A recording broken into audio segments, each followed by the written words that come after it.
1929년 뉴욕의 호튼 대학을 다니던 어떤 한 사람이 미국에 불어닥친 경제의 한파로 대학을 그만두고요. 보험회사를 다니기 시작했습니다. 우연히 방송국 편성 부장을 알게 되어 MBC 라디오 프로그램에서 한 노래를 부른 게 계기가 되어서 큰 호응을 받아 정기적인 출연을 요청받게 되었습니다.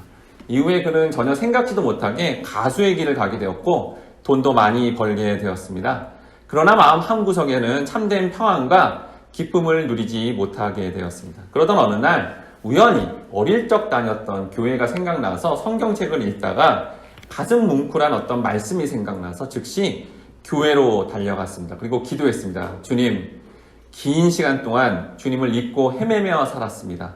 주님은 나의 구주 되십니다. 라고 눈물로 회개기도하며 주님을 향한 진실한 신앙 고백을 했고 남은 생에는 오직 주님 하나님만을 위해 살기로 다짐했습니다. 집에 돌아온 그에게 방송국에서 전화 연락이 오면서 엄청난 큰 금액을 줄 테니 전속 계약을 하자는 제의를 받았습니다. 그러나 그는 정중하게 거절했습니다. 너무 늦게 전화하셨습니다. 이제 저는 제 목소리와 모든 재능을 주님을 위해, 하나님을 위해 사용하기로 했습니다. 이 사람은 유명한 복음성가 가수이자 작곡가인 조지 베버리 쉐아라는 사람입니다. 그는 영감 있는 어떤 찬양들을 많이 작사, 작곡했는데요. 아까 불렀던 여러분 주 예수보다도 귀한 것은 없네를 직접 작곡했고요. 신앙 고백 같은 이런 찬송가를 작곡했습니다. 그는 노래하는 전도자로서 길을 걸으며 이 찬양을 통해 수많은 사람들을 하나님께 인도하는 역할을 하는 그런 삶을 살았다고 합니다.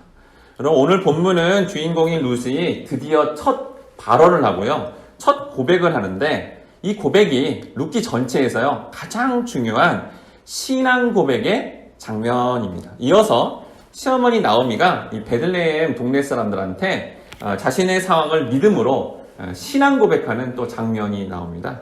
성도는 어려운 상황에서도 하나님을 향하여 어떤 신앙 고백을 해야 할까요?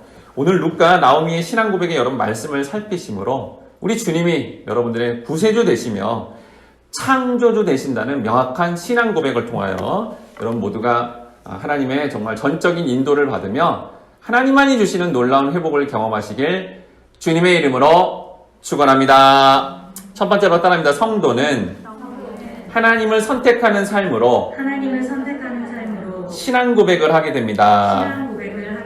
룻기 1장 15절 말씀 1번 했는데 다 함께 읽어보도록 하겠습니다. 시작. 나오미가 또 이르되 보라 내 동서는 그의 백성과 그의 신들에게로 돌아가나니 너도 너의 동서를 따라 돌아가라 하니.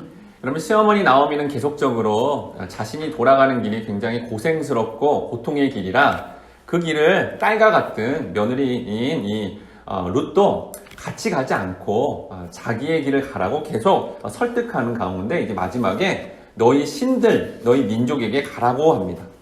우리 이전에 살펴봤듯이 8절에서는요, 어미의 집으로 가라, 너희 고향으로 가라 라는 얘기를 했고요. 12절에서는 너희 각자가 남편을 만나 너희 길을 가라 라고 했고, 여기 이 본절에서 이제 너희 민족과 신까지 동원을 하면서 강력하게 루사, 넌 너의 길을 가서 너의 행복을 찾아라 라고 그렇게 제안하고 있습니다. 또한 무엇보다도 나오미는 이 룻을 설득하고자 또래 집단의 압력까지 사용합니다. 여러분 이제 젊은 사람들, 청소년 친구들뿐만 아니라 젊은 사람들은 다른 것보다 또래 집단, 자기 친구나 지인이 어떤 얘기를 해주면 굉장한 설득의 근거가 됩니다. 오르바 룻은 여러분 또래 집단으로 동일하게 모압 여인이었고요. 나이대도 비슷했고요. 또한 과부였고 자식이 없었습니다. 그런데 오르바는 어떻게 했죠? 돌아가는 선택을 했죠. 만약 룻이 조금이라도 자기 나이 또래의 어떤 또래 집단의 어떤 문화를 영향을 받았다면 좀 고민하다가 자신도 오르바처럼 선택하고 돌아갔을 것입니다. 그러나 룻은 이와 같이 강력하게 시어머니가 여러 가지를 이제 근거 삼으면서 돌아가라고 했지만 자신의 결심을 바꾸지 않고요. 하나님과 그의 백성인 이스라엘을 선택합니다. 룻기 1장 16절 말씀 같이 읽어보도록 하겠습니다. 시작. 룻이 이르되 내게 어머니를 떠나며 어머니를 따르지 말고 돌아가라 강권하지 마옵소서. 어머니께서 가시는 곳에 나도 가고 어머니께서 머무시는 곳에서 나도 머물겠나이다. 어머니의 백성이 나의 백성이 되고 어머니의 하나님이 나의 하나님이 되소서. 뜻이니 여기 강권하지라는 원어적 의미는 어떤 압력을 가하다라는 뜻이에요. 그러니까 어머니 얘기를 들을 때마다 룻은 어떤 결단을 했는데 자꾸 이렇게 권유할 때마다 사실은 마음의 심적 부담이 많았다라는 거와 동시에 자기의 결심을 변개치 않고 끝까지 유지하겠다라는 것을 알 수 있습니다.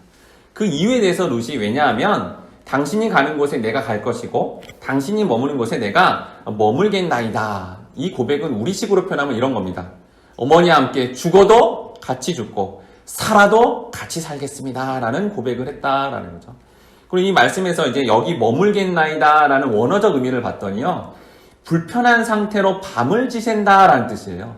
즉 룻도 알고 있는 거예요. 시어머니 나오미를 따라가면 불편한 어떤 상태로 계속 살아야 된다는 것을 알고 있지만 하지만 이 모든 고난을 극복하겠습니다.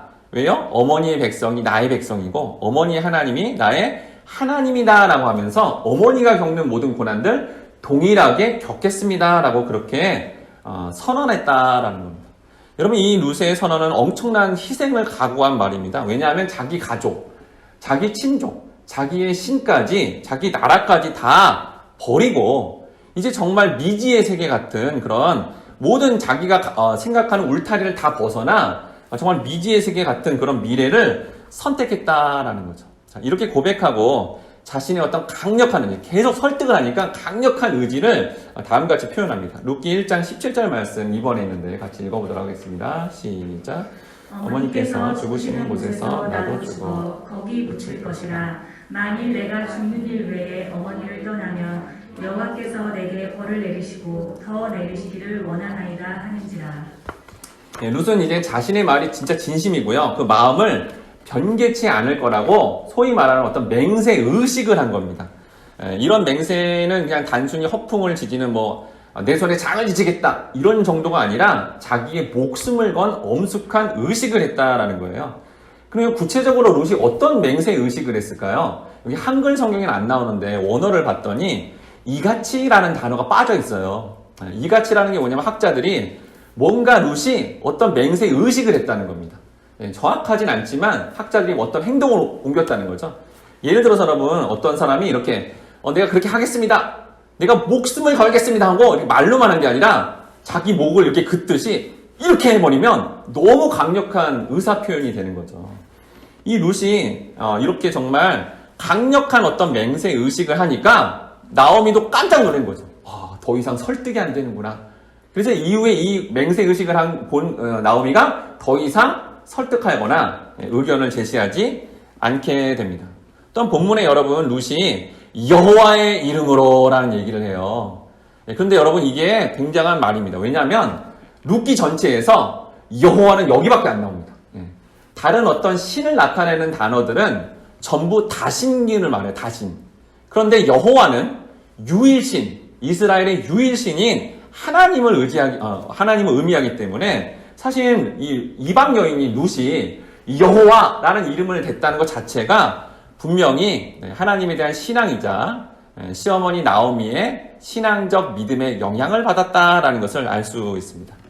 룻이 모압 땅을 떠나 유다 땅으로 가려는 것은 표면적으로 이 나오미 시어머니가 되게 불쌍해 보이니까 그 사랑하는 마음으로 인내하는 마음으로 따라간 것 같지만 그렇지 않고 사실은 여호와의 신앙에 대한 선택이었다라는 것을 이 여호와라는 단어를 통해 알 수 있다는 거죠. 이는 룻이 자기 가족의 연대감, 민족의 정체성, 자기가 어렸을 때 믿었던 종교까지도 다 거부하는 사실상 죽음을 불사한, 죽음을 담보로 한 그러한 선택을 했다라는 겁니다. 근데 여러분 이런 모습이 뭐죠? 바로 이 모습이 예수님의 모습이다라는 거예요. 룻기에서 여러분 정확하게 예수님을 예표하는 인물은 나중에 배우지만 보았습니다. 근데 이게 룻도 성도도 예표하지만 여기서는 예수님을 또 예표하죠. 여러분 예수님이 하나님을 믿음으로 선택함으로 말미암아 어떻게 되죠? 하늘 보좌를 버리시고 이 땅에 목숨 바치는 일들을 하게 됩니다. 마찬가지로 여기 룻도 자기가 이 선택을 함으로 자기가 지금 유지하려고 하는 어떤 생명적 어떤 계획들을 다 버리고 죽음을 불사하는 선택을 했는데 그러한 모습을 보여주고 있다라는 겁니다. 또한 이 모습은 성도의 모습이어야 됩니다. 누가복음 9장 61절에서 62절 말씀 같이 읽어보도록 하겠습니다. 시작. 또 다른 사람이 이르되 주여 내가 주를 따르겠나이다마는 나로 먼저 내 가족을 작별하게 허락하소서.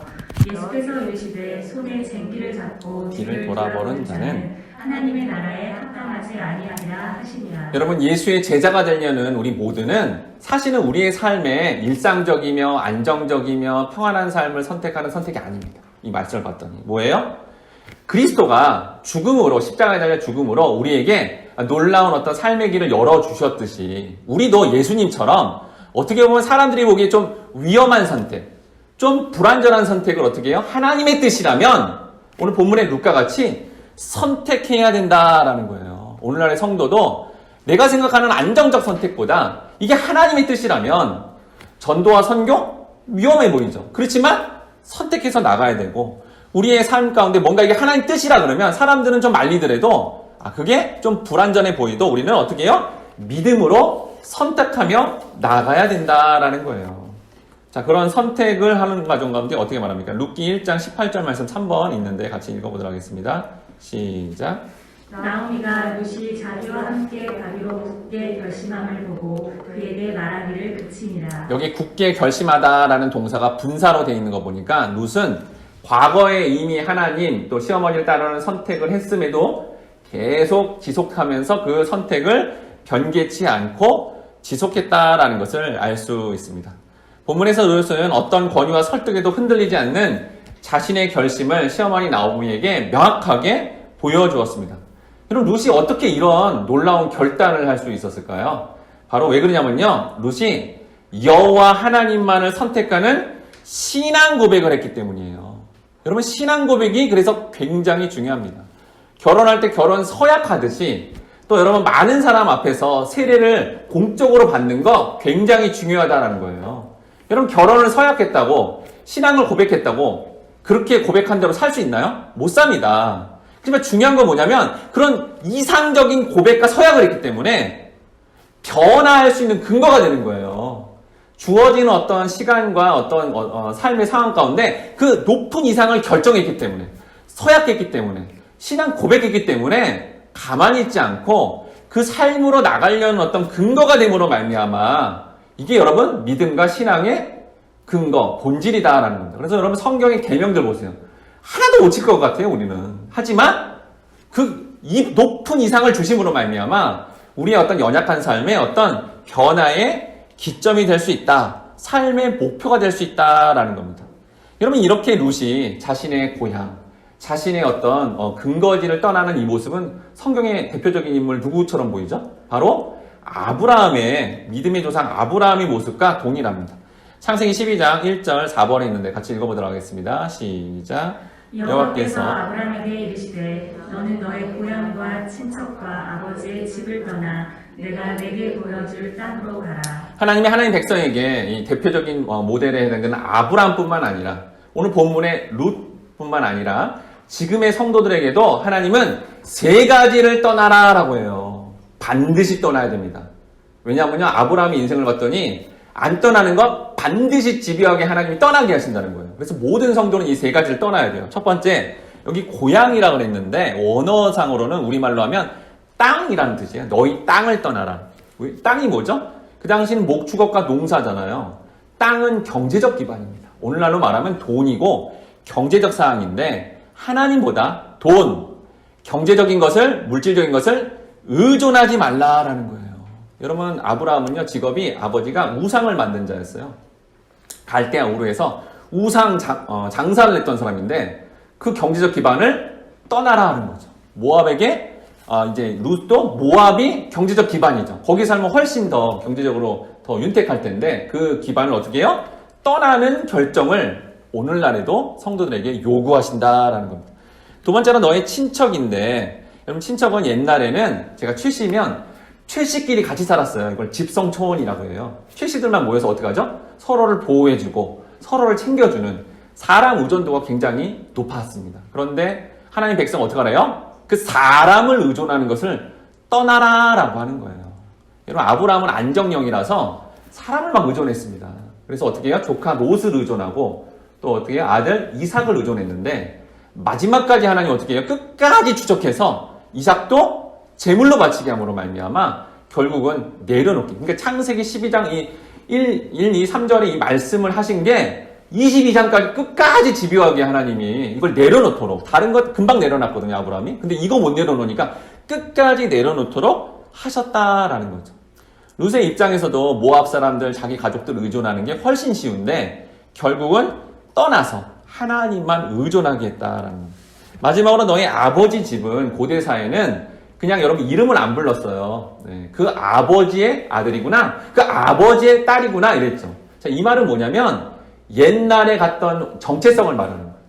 왜 우리 말 중에도 뭐 왕년에 내가 뭐 이랬는데 이런 거 다 필요 없다는 거예요. 하나님 백성은. 어떻게 하라는 거죠? 그 모든 옛날의 옛 습관과 정체성은 다 버리고 하나님이 주시는 새로운 정체성, 하늘 시민권자로 살아가라라는 겁니다. 네. 옛날에 룻도 모압 출신의 어떤 그런 정체성을 가졌지만 다 버리고 새로운 하늘 시민, 이스라엘, 유다, 베들레헴 사람으로 살아가야 된다라는 것을 선언했다라는 거죠. 그래서 어떻게 했죠? 그것을 다 끊고 나가는 선택을 하는 믿음의 신앙 고백을 하라라는 거죠. 근데 여러분 이 과정이 아브라함도 그랬고요. 룻도 그랬고 이걸 다 떠난다고 결심했지만 여러분 미래가 확정적으로 보장됩니까? 왜 우리 무슨 보험 상품 할 때 이 보험을 들면 미래에 구체적으로 이런 사건이 있으면 이게 보장되고 이렇게 하나님이 알려주시면 되게 좋을 텐데 우리한테도 야, 너 앞으로 5년 뒤에, 10년 뒤에 이렇게 될 거야 라고 알려주면 너무 좋을 텐데 하나님은 그렇게 하지 않는다라는 거예요. 창세기 12장 1절에 보니까 내가 내게 지시할 땅이라고 그렇게 말씀해서 너무 모호하게 그냥 가라, 떠나라는 얘기만 하고 하나님이 지시할 땅이 있다 이렇게 좀 약간 모호하게 말했다는 거죠. 여러분 왜 그렇죠? 왜 이걸 하나님이 우리에게 그렇게 요구하시죠? 믿음으로 반응하라는 거예요. 여러분 보험 계약서처럼 몇 년 뒤에 뭐뭐뭐 될 겁니다 이렇게 알려주면 여러분 그건 믿음이 아닙니다. 그건 뭐죠? 관찰이죠, 관찰. 그런데 성도가 믿음으로 미래의 어떤 확실한 보장은 모르지만 그렇지만 하나님을 믿기 때문에 내가 이걸 나갑니다 라고 그렇게 선택하는 그 신앙 고백하면 여러분 그렇게 신앙 고백했던 아브라함이 어떻게 되죠? 떠났더니 결국 진짜 약속한 땅인 가나안 땅에 오게 되고 지금도 믿음의 조상이라는 그런 영적인 놀라운 복을 받았고 룻도 미래가 어떻게 될지 몰라요. 사실 암울해요. 그렇지만 믿음으로 신앙 고백하면 떠났더니 어떻게 됩니까? 다윗의 조상이 되는, 가자마자 볼이 추수되고 보아스를 만나 다윗의 조상이 되는 놀라운 은혜를 받았다라는 겁니다. 하나님께서 성도의 삶에 구체적으로 미래에 이렇게 저렇게 설명하지 않지만 우리가 이 말씀을 통해 믿음으로 선택하는 신앙 고백한다면 반드시 우리 인생도 아브라함처럼 룻처럼 하나님 책임져 주시고 선하게 인도하실 것입니다. 바라온대 모든 성도님들이 어려운 상황에서도 하나님만 선택하는 신앙 고백하는 삶으로 말미암아 예상치 못한 하나님의 놀라운 은혜를 받으시고 또 하늘의 복을 충만하게 받으시길 주님의 이름으로 축원합니다. 두 번째로 따라합니다. 성도는 하나님의 주권을 인정하는 삶으로 신앙 고백을 하게 됩니다. 룻기 1장 19절 말씀 5번에 있는데 같이 읽어보도록 하겠습니다. 시작. 이에 그 두 사람이 베들레헴까지 갔더라. 베들레헴에 이를 때에 온 성읍이 그들로 말미암아 떠들며 이르기를 이가 나옴이냐 하는지라. 여기 떠들며라는 원어적 의미는 이런 십수년 만에 고향을 돌아온 베들레헴 온 성읍이 크게 기뻐하고 환영했다라는 의미입니다. 그리고 온 성읍이라 해서 베들레헴이 아무리 작은 성읍이라도 나오미가 왔다고 전체 마을 사람이 나와서 환영한 건 아니고요. 환유법적인 어떤 표현인데 그만큼 나오미가 이렇게 돌아온 이 일이 굉장히 중요한 의미가 있다라는 것을 알려주고 있습니다. 룻기 1장 20절 6번에 있는데 같이 읽어보도록 하겠습니다. 시작. 나오미가 그들에게 이르되 나를 나오미라 부르지 말고 나를 마라라 부르라. 이는 전능자가 나를 심히 괴롭게 하셨음이니라. 여러분 이전에 배웠듯이 나오미는 어떤 뜻이죠? 즐겁다, 행복하다, 만족하다라는 뜻이죠. 근데 이름을 뭐로 바꾸래요? 마라로 바꾸라는데 이 마라의 의미는 슬프다, 쓰다라는 의미입니다. 자기 이름을 완전히 대조적으로 부르게 한 거죠. 왜 그렇죠? 내가 지금 기뻐할 수 없다는 거예요. 남편 잃고 두 아들 잃고 가진 재산 다 잃어서 빈 털털이 노는데 나한테 기뻐하는 자 나오미라 부르면 맞지 않는다. 나는 지금 인생의 쓴맛을 본 마라다라고 그렇게 부르라는 거죠. 특히 이제 나오미가 전능자가 나를 심히 괴롭게 하셨다라고 그렇게 한글 성경에 되어 있는데 원어적 의미는 나를 비우게 하셨다라는 뜻입니다. 뭘 비워요? 자신의 욕망을 다 비우게 했다라는 거죠. 여러분, 성도의 삶에 왜 하나님이 고난을 허락해요? 자기를 비우라는 거예요. 뭘 비워요? 나오미가 엘리멜렉 자기 그 남편과 더불어 욕망을 가지고 약속의 땅을 떠나 모압 땅에 가는 욕망이 있었잖아요. 그 욕망, 욕심. 여러분, 우리 인생 가운데 하나님 백성은 반드시 비우게 하십니다.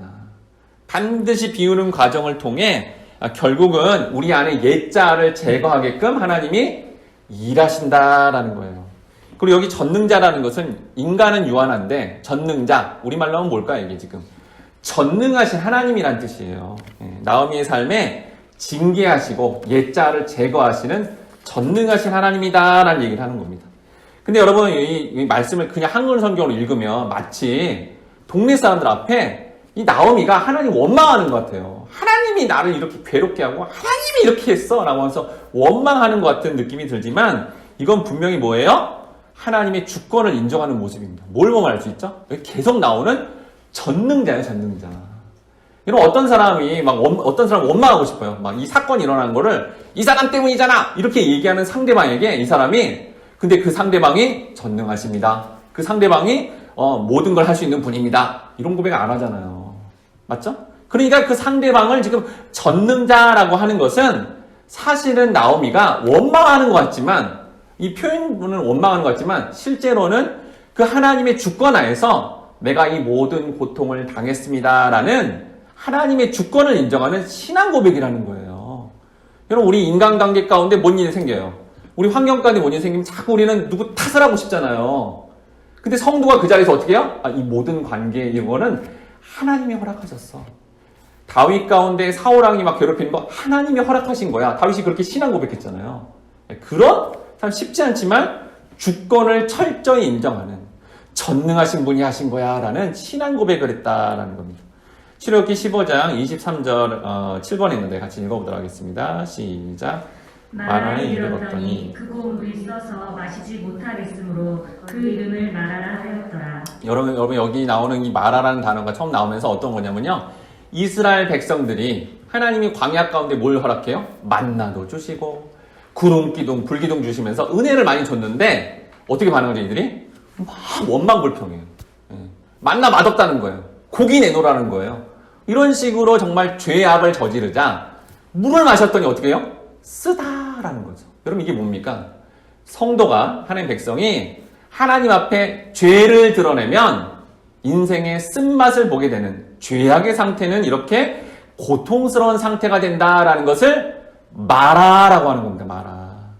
나오미가 아까 말한 대로 약속의 땅을 떠나는 죄악을 저지르자 내 인생이 쓴 그런 죄악의 상태 가운데 참혹한 삶이 될 수밖에 없다라는 것을 고백하므로 이 고백 속에서도 뭐가 나오는 거예요? 그런데 이 고통 속에 하나님밖에 없습니다라는 그러한 고백을 하고 있다라는 겁니다.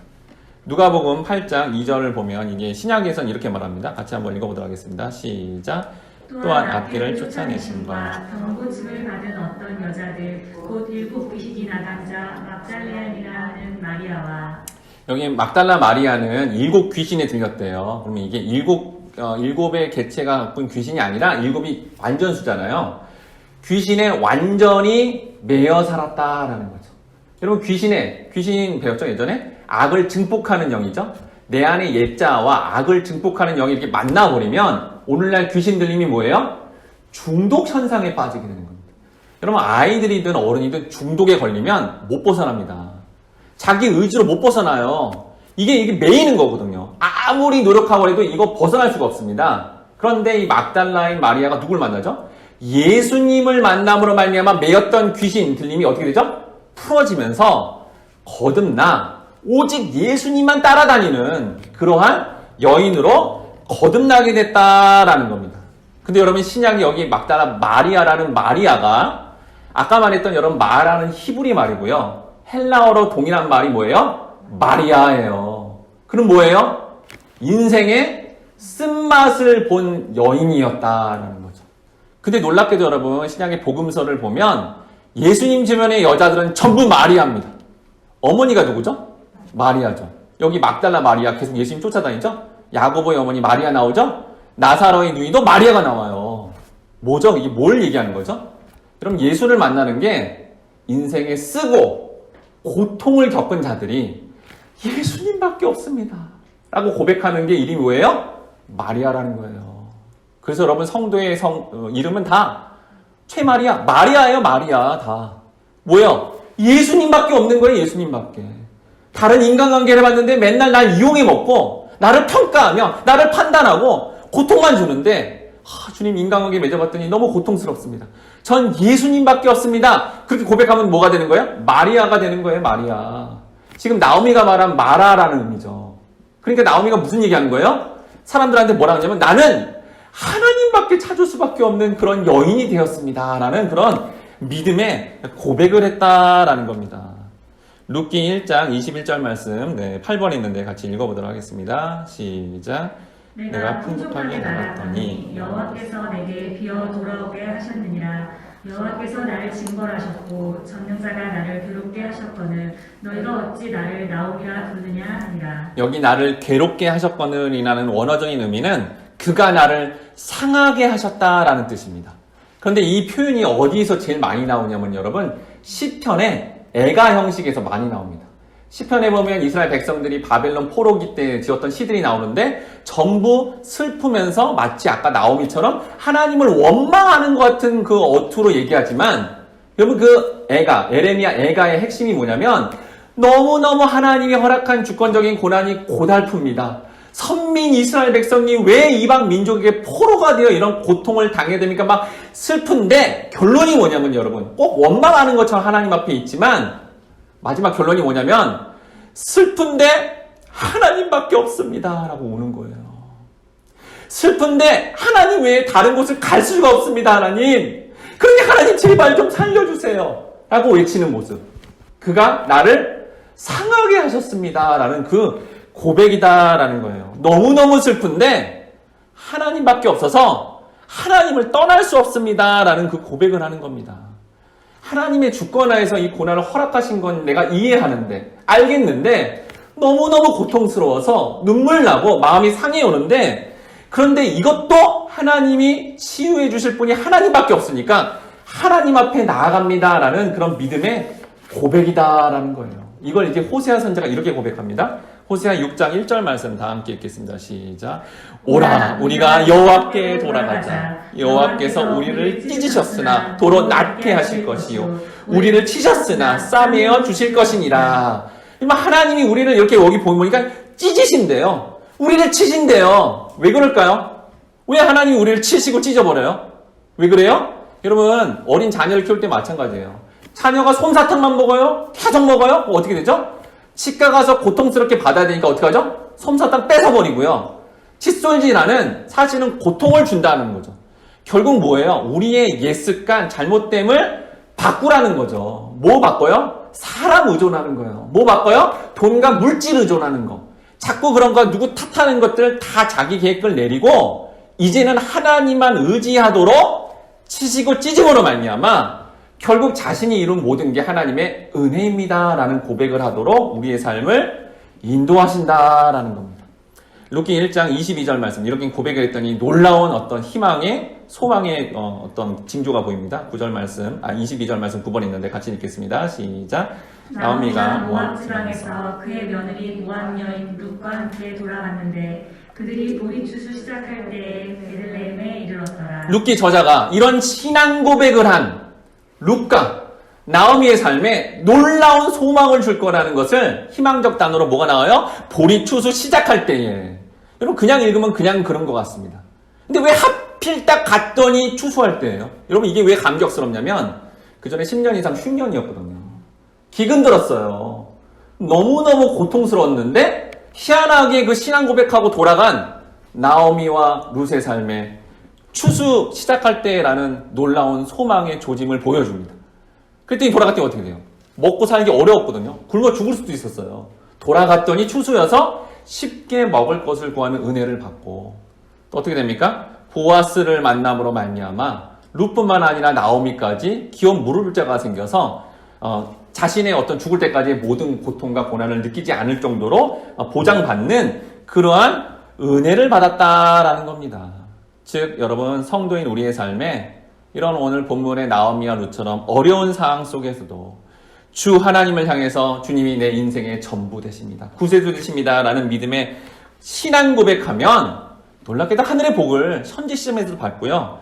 이후의 삶이 영광스러운 삶이 된다라는 겁니다. 마태복음 16장 16절 아주 대표적인 성경 전체의 신앙 고백의 어떤 모델적인 표현이 나오는데요. 같이 한번 읽어보도록 하겠습니다. 시작. 주는 그리스도시여 살아계신 하나님의 아들이십니다. 여기 그리스도다라는 단어는 기름 부은 자인데 누구한테 기름을 부었냐면 선지자, 제사장, 왕에게 부었습니다. 즉 뭐냐면 주님이 나의 왕 되십니다. 내 인생의 모든 주관자 되십니다. 그게 그리스도다라는 표현이고요. 여기 살아계신 하나님의 아들이라는 표현은 다른 모든 이방신들은 죽은 신인데 주님은 살아계신 신이며 하나님의 아들이라는 표현은 하나님이시다라는 그런 표현을 했다는 거예요. 이 정말 멋지고 훌륭한 이 고백 베드로가 했거든요. 근데 어디서 했냐면 가이사라 빌립보라는 지역에서 했습니다. 제가 예전에 이제 성지순례 가서 가이사라 빌립보 아직도 기억이 납니다. 여러분 이스라엘 땅 대부분은 유다 광야처럼 너무 척박해요. 너무 척박하고 정말 숨이 막힐 정도로 정말 힘듭니다. 별로 토지가 안 좋아요. 근데 여기 가이사라 빌립보를 갔더니요. 너무 아름다워요. 그 물이 나오고요. 그 시내를 봤는데 물이 막 투명하고 안에 있는 물고기가 다 보여요.